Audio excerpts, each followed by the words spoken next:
Welcome back, and in case you're just joining us, this is Daybreak Africa on KAFTAN TV. I am Kareen Edet. So on today's episode, we'll be looking at detailed analysis on President Tinubu's speech. And in the studio today, we have Kehinde Emmanuel, a public affairs analyst, and we trust that he will do justice to today's topic. You're welcome and thanks for joining us. Thank you. Daybreak Africa, Emmanuel. Thank you. Now quickly, let's jump to discuss of today. It's more like for every leader from Nigeria, when it comes to, especially United Nations General Assembly, we tend to always speak tough. And President Bola Ahmed Tinubu actually spoke tough. And there, I could actually see there was innovation and people actually impressed with that, with those thoughtful words. But nonetheless, he made certain points I would really want us to discuss. The president spoke of failures in good governance to have hindered Africa. And at that point, I tend to wonder, it's good words. Failures in good governance actually hindering Africa. But when it comes to Nigeria, we are not an exception to this. And is it more like we go out there, we make ourselves look very impressive, but at home, we're really nothing to write home about? Okay, let me start with what let me say the genesis of how the conversation went. All right, I know very well that the focus was more on good governance, but then I think President Bola Ahmed Tinubu also gave an holistic view as regards the current governance, not just Nigeria, but also across West Africa. Yes. Because if you listen to the speech, there's an emphasis around West Africa. He spoke as the spokesperson for West Africa. Then he also spoke as one who is coming from Africa. So he spoke for African descent. And we know the case of Sudan, the military junta, that of Sudan, that of Mali, Niger. So the concept of good governance actually is stemmed from the concept of democracy, which he believes that through democracy, through a very strong sense of democratic setting, we'll be able to, the dividend of democracy, will be able to reach out to the very populace. Now, coming to your question on the issue of good governance, let me say Nigeria also is plagued with such a challenge. The bottlenecks, the corruption, as it were, are also our own major challenge. But looking at what he also did in the first few days of his office as regards the subsidy and that of the multiple exchange rate, are one of the key decisions that he has made to see that we have, let me say, we take the right course as regards where we are headed. Let me say for Nigeria that we are not there yet, but very strongly that we are making progress as regards the concept of good governance. Okay, so speaking of the subsidy removal, because I think it's one of the things, not just I think he mentioned in the speech, it's one of those things he mentioned. So in the issue of fuel subsidy, we've seen that it has actually not completely coped the current situation Nigeria is going through, but rather it is increasing the problem at hand. So how would you categorize this to be a good governance? Okay, let me say that the concept of the fuel subsidy now, as much I think there was a news last week now as regards the return of subsidy, but back again, with some people said, but there was a speech he gave during the whole fuel subsidy crisis that he gave, that the federal government will come at different points to see that they try to more like a rescue mission, such that the price will not shoot up. Imagine that we have, I think now it should be about $5.95 for some petrol, but then the price of the international market is what determines the prices here too. The per barrels. So these also affect our prices down here. But then the issue of the subsidy that was removed was the fact that it cannot be designed that we have to keep borrowing. Remember that the administration of Buhari, we were borrowing money to fix this. But then that when there's an advantage for us in this market, you might likely not see subsidy coming. But when we say that it's going to affect the price across the, when we're going towards 1,000 naira, it might need to come in, all right? But now the federal government is not borrowing to do that. That's the difference between the subsidy of that of the Buhari regime and that we have now. However, looking at the gains from the subsidy removal has increased the reserves that the federal government had to have. They save money. The money that goes to the states has increased. And I think for us to even talk about good governance, we need to also put into consideration the need for accountability across other sectors, across other states, governments, like states and local governments. Our representatives from the House of Reps, Senate, State House of Assembly, who would need to hold them accountable, all right, for, there are cases of the issue of the palliatives, and to let you know that the agents of men are still going to be the problem across board. Looking at the Ministry of Interior, all right, the issue of the international passport issue, that meant backlogs of applications in which the ministry had to let you know that the challenge has been there, if I'm correct. Who are the people responsible for this challenge? It's still humans that are there, the civil service, the people that are really giving this problem. But somebody came on board, and here we are talking about the backlog being removed. So the issue of governance will need that everybody ought to put hands on deck. All hands will need to be on deck to see that we make Nigeria really work. That this is not, the politics has ended, right? With the whole election issue. Now we have, this is governance, and everybody need, regardless of their party affiliations, have to put hands together to make it work. Talking about good governance, now the truth is we see recycled faces, familiar faces that have been in the previous administration and even the administration before, still in this current administration. And we tend to wonder, with this, are we actually, should we actually expect anything good? I don't want to say good governance per se, because I don't want to really tarnish this image just for now. But are we really expecting anything good, knowing we are seeing the same faces, you're seeing the same humans that were in the last administration now, which some of us tagged not good, still in the same administration?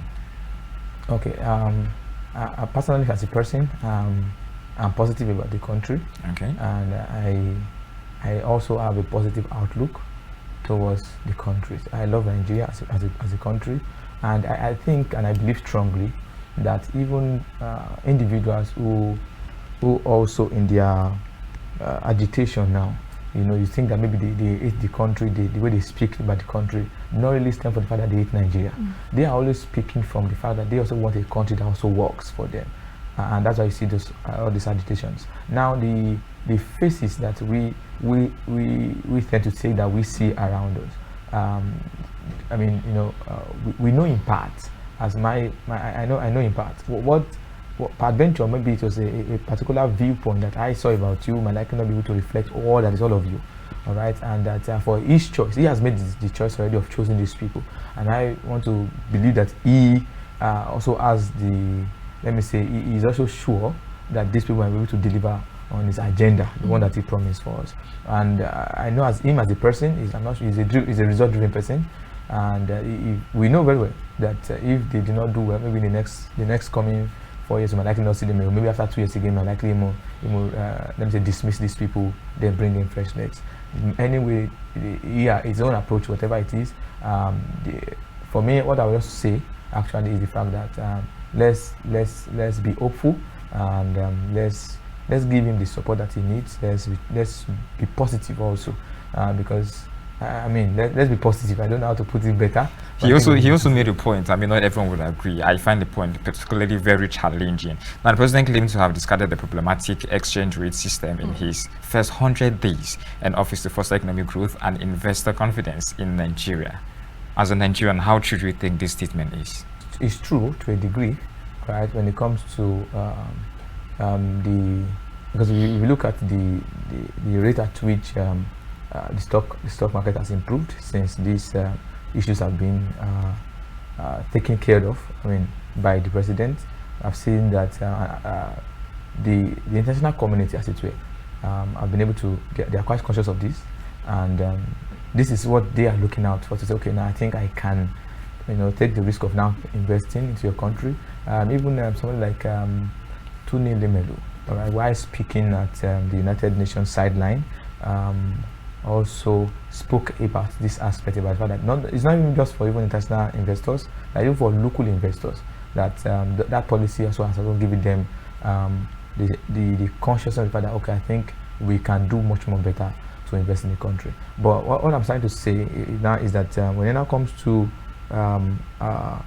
because where we are headed, all right, and what he promised, the president now, he would need to be very much intentional, all right, about, and that's why you see him going from meeting to meeting, taking Nigeria on his head, carrying and just marketing the country, that you will need to invest in this country. And I think he has been able to come up with MOUs. However, Nigerians will tell you actually that there have been many MOUs that have been signed. There have been many investments that have been signed, and that's not translated to affecting the lives of people as it is now. What I'm talking about now is the issue of unemployment rate, because that's one of the major challenges. I took part in one youth index project where it was discovered that the demand of the youth, number one on the list, is the issue of employment. So looking at this also investment, he also knows very well, and that's why he's trying to say that, because these are the ways by which we can get people involved. Some of the ministries also have been able to. I follow some of those ministries that were with him to see that they got certain partnership investments to see that they can. The major focus is even on not just the economy, but also on even tackling on employment. Do you actually think the exchange rate currently is not problematic? I mean, considering I think a dollar now is about 1,000 naira, isn't that a problem? Actually, it is. Okay, but where I think if you remember when he was saying it, that they have to leave it to the issue of supply and demand. So it's not like you left it open, such that if we transact more in this, you say that it might likely have to affect our own naira. But if we transact more with this, so now it's not that maybe we are determining the price. We are not going to fix it. All right, it's going to be more of if Nigerians on their own say, okay, want to do this, all right, and we are going for more of dollars, it will most likely tell on every one of us. Do you consider this as the best approach, or do you think there should be something a better approach than this? Okay, I may not be able to speak as an economist, all right, to say is it the best or not, but it's a decision that has been made, so I don't know if it's something that has been made already. So to say whether it is the best, but I believe strongly also, with like every other Nigerians, that some of these decisions could have been in phases. It could have been in phases. As much as I know that some of my friends, we engaged this, I feel like even all the decisions should not. I do not strongly agree that the decision should have been made once. I feel like it should have been into phases. But then I know the kind of people that we are as a Nigerian, that whether you do it in the next 3 years, Nigerians will still be strong. So I mean, in your speech, you made mention of this being a door, or likely to be a door to investments or global partnership. But remember that in his speech, he mentioned the challenges Nigerians are currently facing, but particularly he spoke on the impact of the West not being ready to partner with Africa. Why do you think this is? Yeah, I think that there's a part of the speech where he said, I think that's where he said that it's not just that Nigeria is open for business. It's more of how much of the world is ready to now work with us. And in his closing remark, he said that the West should not look at Africa, or Africa should not be pitied. They should not look at us with that that we're like a baggage. That they just want to, and that's the issue of these aids that you see, but that we should be treated as a continent that is also going to contribute to the development of the world. And so if you are seeing us as co-laborers now, quote and unquote now, into building the world and to protecting this world, then there's a need for you guys to trust us enough. Now, the issue of the West, when it comes to the issue of the West, it's something that is always it's more like international relations, okay? Now, talking about West, you talk about, US, Britain, the issue of BRICS, and the issue of the G20s. Yes. Now, so there are contentions around the globe as regards this. So it's not something that we can really, you can most likely streamline into one single. But it's not that maybe the West are not saying they don't want to invest, but then very well that on another side, the same West are also taking your solid minerals. All right, and that's why he talked about Congo. He's also talking about Nigeria. That is funny enough. You cannot even tell me that all these military takeovers, all this military hijacking of democracy was not fueled by a Western country. To say that it was just the country themselves that they say, no, we're just tired. No, that is one. But the West also have their role, in this. And I think is it not this morning now or yesterday that France have pulled out their military base from Niger.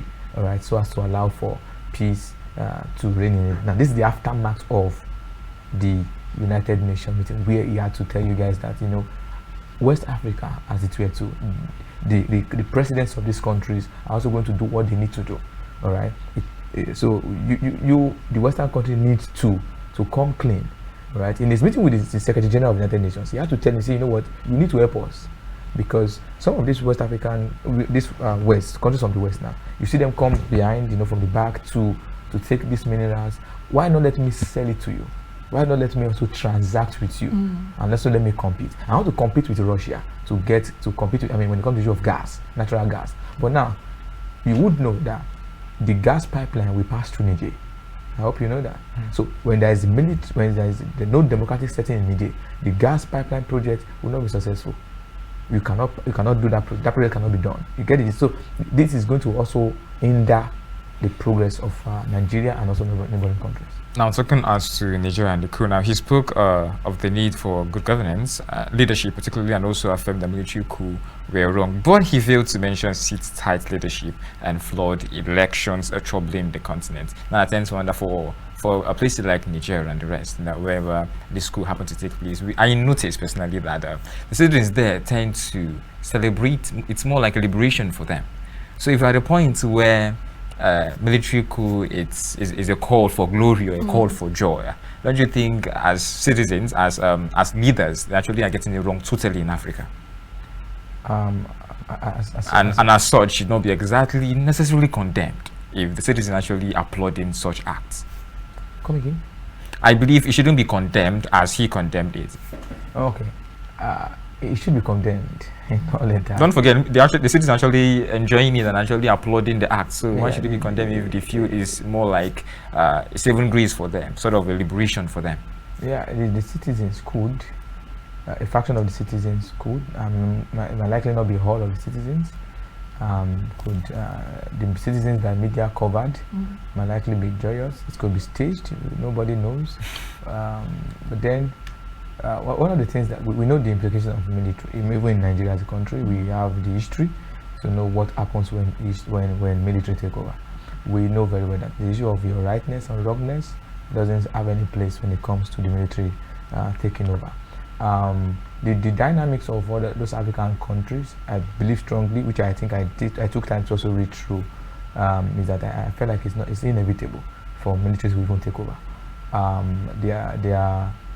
They also are plagued with almost similar challenges like ours, but then when it comes to their own system of democracy now, it's not too democratic for me, where somebody had to be president for more than 10 years, 14 years, then you hand over to your child also continue, or to your brother.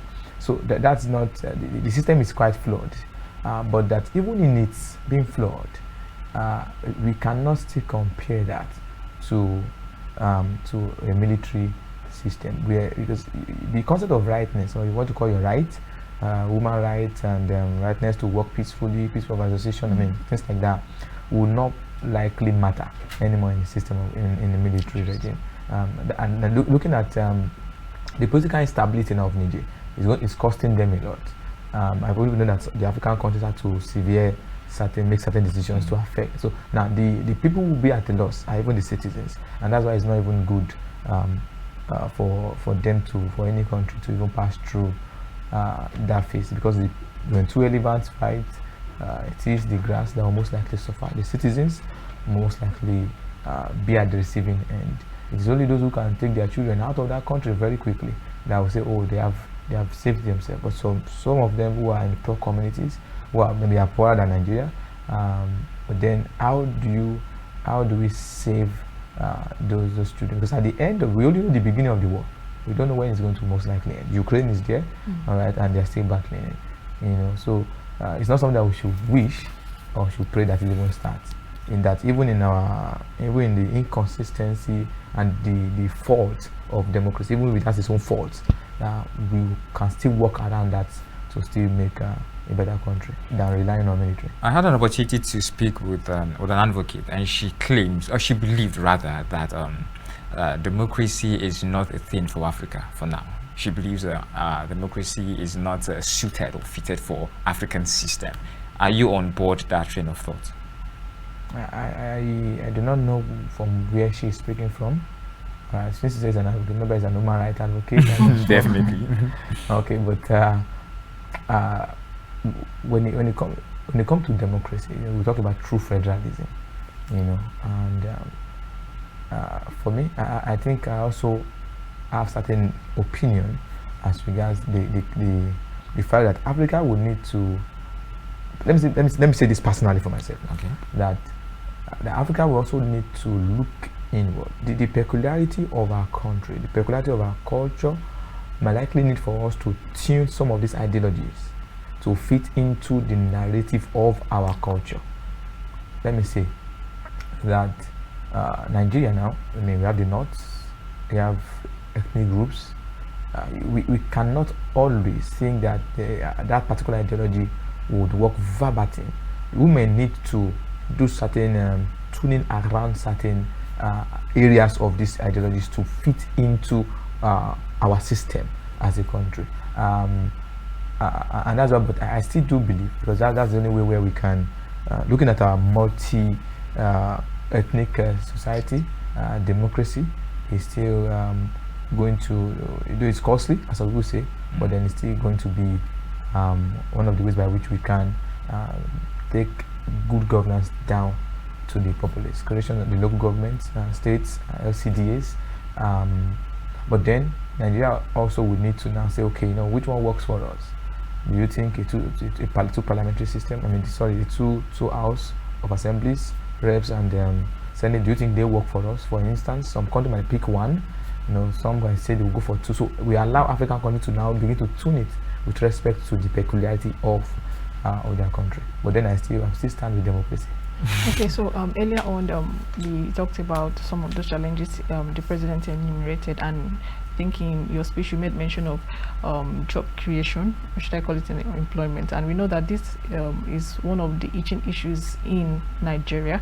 So how do you think, because I mean this issue has been on board for over some time now, so how do you think the government can actually curtail this issue, or probably provide a solution to get us to a certain level where unemployment will not really be a thing of discourse? Okay, firstly, for me, I'm trying to wrap my head, because the what we say unemployment now, the word unemployment is more like people who are not really employed. Okay, but then for us to even cushion that, based on the investment that we are talking about, we cannot say that in the next 2 months now you get the infrastructures, you get the industries set up in 2 months. I mean, even Dangote refinery is still where it is. Okay, so but then that's why I'm not a politician, but then I think when you go through the policy framework of his administration that he is planning to work with, if you look at we follow the activities of the Minister for Digital Economy, Boson Tijani, looking at his aspects, trying to see how they can bring in investment through technology, all right, for our teaming youth. Now that's an area where we will need to also work on. We need the administration to work on that aspect, because the white collar job, as it were, will likely not even be able to cater for our teaming population. Then we need to talk about technical skills, related skills. So and I know they talk about setting up technical institutions around that. So there are diverse ways that I think the government has highlighted, but I think they will need to work on that aspect to really tackle the issue of unemployment. So, and I think technology is one key way by which we can surely do that. Okay, so talking about 2030 SDG, the Sustainable Development Goals, he made mention of that too. So, and he actually asked for a partnership with the global. He now said he's not asking for equal or identical program, or it's not a matter of identical actions, but some sort of firm and commitment, to be able to partner with other countries to foster economic growth in Africa. I mean, what can you say about this? Yeah, I think that's the most interesting part of the conversation for me, maybe because I've taken time to also read on the SDGs. I've worked on it for a while. So I love that aspect of, because to a degree, I don't know, I don't know why I share certain ideologies with him with regards to the speech on that SDG particularly, because also in my activism, I've been able to also engage other, in fellowships, virtual and on site, on this international community, kind of sign, all this international diplomacy kind of thing, where they try to want it to be as though that Nigeria should also adopt everything hook, line, sinker. There are many treaties that have been signed, all right. But now when you now look at the issue of the SDGs, that's 2030, goal 2030. The question then we should ask ourselves is that, do you think that we can achieve that same target that a country like USA is talking about? So if you give all countries that, everybody should work towards this 2030, a country like Morocco might be able to do better, unlike a country like Congo DR. Okay, so his speech with respect to the fact that we might not be able to, we're not able to say what to pick, go 1 to 16, life under water, and everybody can do this thing. But then for us to be able to run faster, all right, to go far now, we need partnership and collaboration with all the nation states, to work with us to make this happen. But with the look of things, we'll be able to do something, but the parameters of our judgment now will not be that, Nigeria has not done well in light of other developed countries. Now we cannot, if you look at the quality education index, the index now, talking about curriculum review, talking about training of your teachers and stuff like that, talking about all those things. But then you look at Nigeria as a whole, we have a high rate of children that are out of school. All right. So now that is a peculiar problem for us, which is not really captured, right, in the SDG Goal 4. Okay. So then you will need to look at your own challenge, pick the quality education, which is an agenda, and see how you can, with respect to the peculiarity of your own problem, to see how you can tackle that. But now if you come by 2030, you cannot say because we have not done all these things, all right, then we have not been able to do much. All right, I think that's we are almost running out of time, but quickly he spoke of broken promises, unfair treatment, and outright exploitation from abroad to have also exerted a heavy toll on our ability to progress as African. I think when it comes to exploitation and Western influence, personally, I think it always takes two to tango, and we only have that influence to the degree at which we permit. So is it more like we're always lifting the blames to the Western countries and then exert ourselves as if we have no role to play whatsoever? I mean, this is our home. So if people are really coming to exploit us, we should give them that permission. So it's always has to a degree. And you made mention of Western exploitation, and I tend to wonder, is it really true?